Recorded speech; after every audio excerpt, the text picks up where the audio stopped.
Welcome back, everyone. Today you will learn how to craft custom items in FoundryVTT for Warhammer Fantasy Roleplay 4th edition, along with some tips and tricks.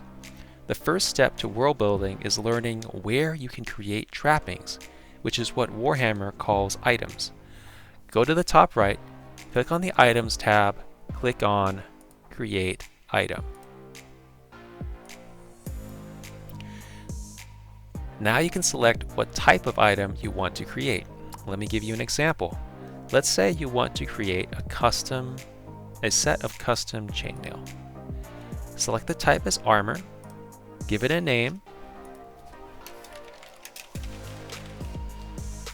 click Create New Item. The next step is selecting artwork for your custom chainmail. Click the icon in the top left, go to Display Mode, and select Thumbnail View so you can see the images. All you need to do is click on the image you want and press Select File at the bottom. You might be wondering how you can find these images. It is very simple. Open File Explorer on your computer, go to the location where you set up FoundryVTT,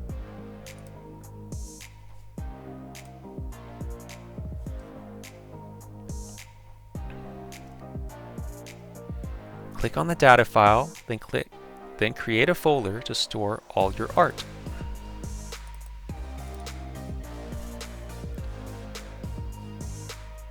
You can use Image Browser to find and use your art for your custom items. I created all of these excellent custom items shown in the top right.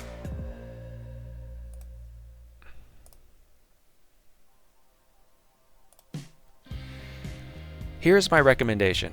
If you are new to creating custom artwork, I recommend you select the Core Data button on the image browser, click on Icons, and you will see hundreds of pre-made images for your items.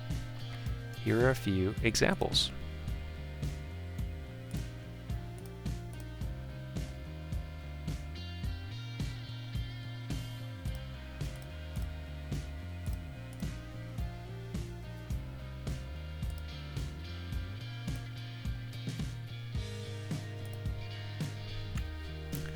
Now that you have selected a good image, the next step is crafting what your armor actually does in-game.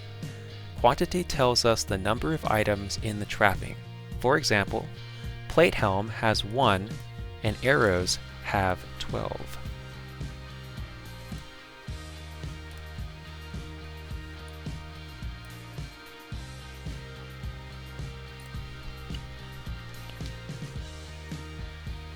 Next, pick how much the armor weighs and how much it costs to buy on the market. Let's say encumbrance 2, price 8 silver shillings. Next is writing a public description for your armor and private notes for the Game Master when they see the trapping.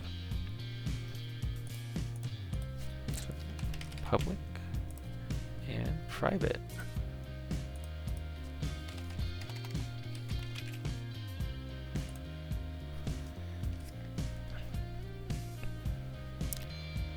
Next is clicking Details and picking how available the trapping is on the market, and what type of armor it is, and what parts of the body it protects.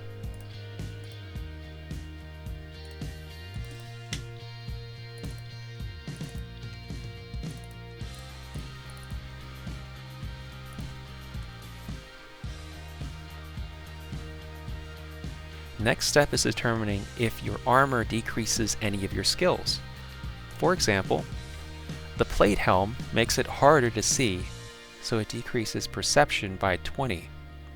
After that, select your armor qualities and flaws by clicking the gear button. The hardest part is creating the effect. This automatically reduces your perception when you equip the Plate Helm.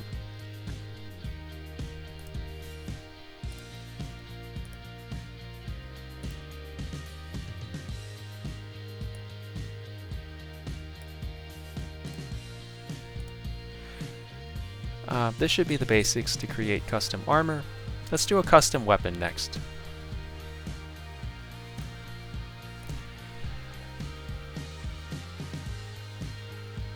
Do the same thing as before. The only thing that is different is the details and effects. Here we go to weapon. Let's say custom flail. Create a new item. Select a piece of art. I'll go custom flail. Public, private, go to details. The weapon group tells you what kind of melee skill is used when you attack with this weapon. So we'll say flail. Availability, we'll say scarce. The skill override lets you use any skill. For example, if you want to use the leadership skill when you attack with the custom flail, you could do that. The mode override lets you select if this is a melee or ranged weapon. Normally, you just leave this as default. Your weapon group automatically determines if your weapon is melee or ranged. The damage lets you determine if weapon damage is a flat number or calculated from a dice roll, like if it was like 1d6 instead of 3. You can choose which one. The reach tells you how far your weapon can attack. So let's say it's average. Is it two-handed? The last step is selecting your qualities and flaws, like if your weapon is magical. Right. So there's magical.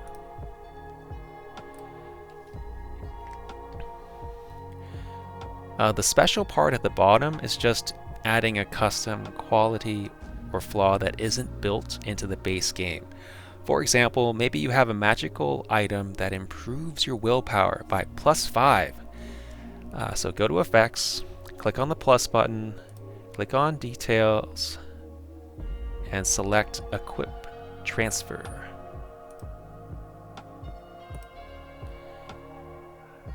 Then go to Effects, plus button, select Willpower, do +5. Done. Creating mundane trappings like a compass and spells like heal are very similar to what we did before, so I'm going to skip that so we can cover monster traits. There are two basic types of monster traits. The first type is like bestial. The second type is like weapon. Let's cover bestial first. Bestial, they have a description and pretty much nothing else. So those are easy. The second type of trait rolls a dice when you click on it. For example, the weapon trait rolls an attack when you click on it.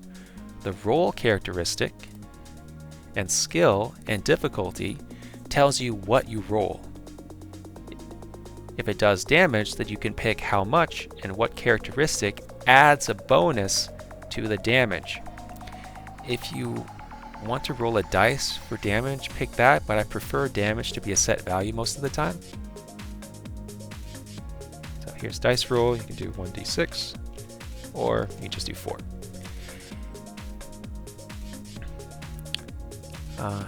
Just like with weapons and armor, you can pick the qualities and flaws of your trait.